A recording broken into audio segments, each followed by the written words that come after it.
When you're fighting, when you're there, surrounded by all your friends, everybody, you feel that you're on top of the world. But once you get home, it's just family. My wife and kids, they bring you down to that level where it's just me being the normal guy that I am. You think boxing is a job? Yes, to get money to buy stuff. There you go. To buy me stuff. Who was the last guy I fought? It's still a picture there. I can't stop thinking about that. I was scared when you were bleeding. Oh, yeah. I was bleeding a lot, huh? Yeah, every day I'm thinking about that. I was born in Mexico. I was brought at the age of 7 years old here to the United States by my mom with 6 brothers and sisters. This is the first apartment complex we came to. My mom's side of the family lived here, my uncle's aunts, and we all lived together. My mom was always working 2 jobs. She left like around 6 in the morning and probably won't come back till like 8, 9 at night. So there was times we wouldn't see our mom for about days. Wine Gardens at that time was really rough. It was a really bad neighborhood, and there was gunshots every day. I had to survive on my own. I mean, eating out of trash cans. You see what's going on? You grow up tough, and you become a tough person mentally as well. Champs in the house. What's up, man? This is my first coach, Manny Nava. Manny Nava. This is the first guy that taught me first couple of moves. I started here in this gym. Everything's the same ring. He's got a little picture when he was 8 years old up there when he started. One day for their entertainment, the coaches, they said, hey, let's make the little guys, fight.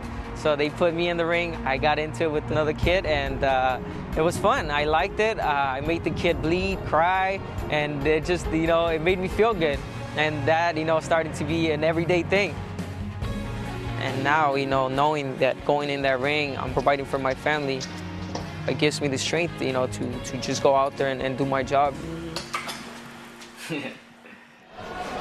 All right, so Abner Mares, not only great fighter, but a terrific family man as well, with the champ Antonio Tarver and Al Bernstein. And Al, you have to give Mares a lot of credit. I mean, he's done some terrific things, 4 tough fights. Yanni Perez a draw, Vic Darchinyan split decision, 2 tough fights with Agbeko. Now he moves up in weight to super bantamweight, where there are no shortages of challenges. There really aren't. What makes this interesting, this 122-pound division, is almost everybody, including Anselmo Moreno, who we just saw, is happy to move up from 118 to 122. So there's the Donairs and the Arces waiting for him there, and then people like Moreno and others who are happy to move up from 118. So I think that's what makes this really interesting. And of course, tonight Abner Mares, though, has to get past Eric Morel. All right, champ, you are very familiar with Eric Morel. You guys were on the Olympic team together.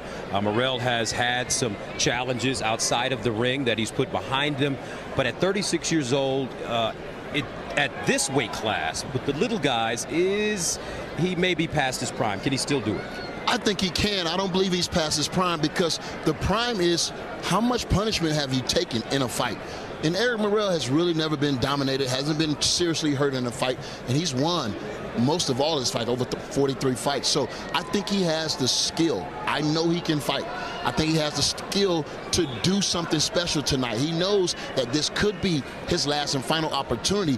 And even when he won the title, he didn't fight a well-known fighter like Abner Mares. He knows if he wins tonight, he's in the thick of things. So he wants to put himself back in the minds of the people in America and all of the naysayers. So it's time. Okay, well, Abner Mares saying that he wants to take Morel in deep, deep water against a young 26-year-old fighter, and we are ready for our main event here in El Paso, Texas.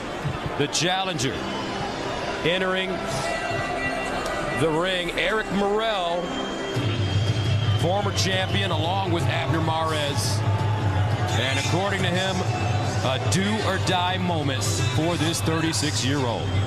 Eric Morel is an interesting case because you mentioned the fact that he's 36. We are now seeing Vic Darchinyan perform fairly well in his mid-30s, maybe the bar has been raised in terms of the age for people like super bantamweights, that they can perform a little later in years. And the other thing that would be interesting, Antonio, is he lifts a lot of weights and he thinks he's added power for this fight. You know what? If he's added power along with that boxing skill and ability, that could spell trouble for Abner Mares. And, you know, with Abner, he just feels that Eric Morel hasn't been in this type of fight before with a real champion at this level. So he's thinking he may melt under pressure. So Morel telling us he never thought he would get back to a situation that would allow him to fight for a title. But now that he's here, he said the hunger is going to allow me to achieve my dream. I rededicated myself at 36. I understand now. You take things for granted when you're young, but I'm making better decisions, and that's where my dedication has come into form. And, you know, you can see he's enjoying this moment. Yep. On some levels, that's a good sign for him. And you know what? I can relate. You know, sometimes it just takes fighters and men a little longer to get it. So Eric Morel has it now, and we'll see can he put it all together and have one last spectacular moment.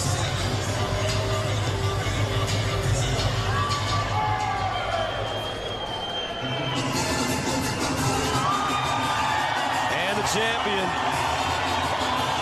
Abner Mares, moves up in weight to super bantamweight, gave up his title after defeating Joseph Agbeko for the second time. Now prepares to fight for the vacant WBC world title. It's his to lose. You know, he fought the first part of his career as a 122-pounder, so it's not completely unfamiliar territory to him. Although there's an anomaly with this fight because they contracted the fight at 120 pounds, then they made it a championship fight, but Eric Morel said, no, I still want it at 120, so they're fighting at 120 pounds. And that's really smart for Eric Morel because Abner Mares said those 2 pounds really made a difference. He struggled to make weight, and we'll see if that'll play make a difference tonight, Al. But you have to give the young man credit. I mean, the ride that he's been on lately with those stiff competition, and he don't look like he's slowing down at all because he wants more big-name fighters on his resume. Abner telling us, I want to fight the best. He said, I'm still learning. This is still an education for me. I'm still in high school, and I haven't graduated. So we're ready for the tale of the tape. 12 rounds for the super bantamweight vacant WBC world title. Abner Mares against Eric Little Hands of Steel Morel. You know, what's interesting about this is, even though Eric Morel started as a flyweight, he has an edge in height and an edge in reach, which is interesting. And he's the boxer in a way. You wouldn't think that. Morel is not the smaller fighter in this situation. And that was surprising because I wanted to think that Abner Mares was the bigger guy. So, you know, that size and reach advantage could be a difference tonight, Al. Very good point. So we are ready for our main event. Abner Mares taking on Eric Morel for the vacant WBC world title. Let's go inside the ring for the introductions with the classy Jimmy Lennon Jr.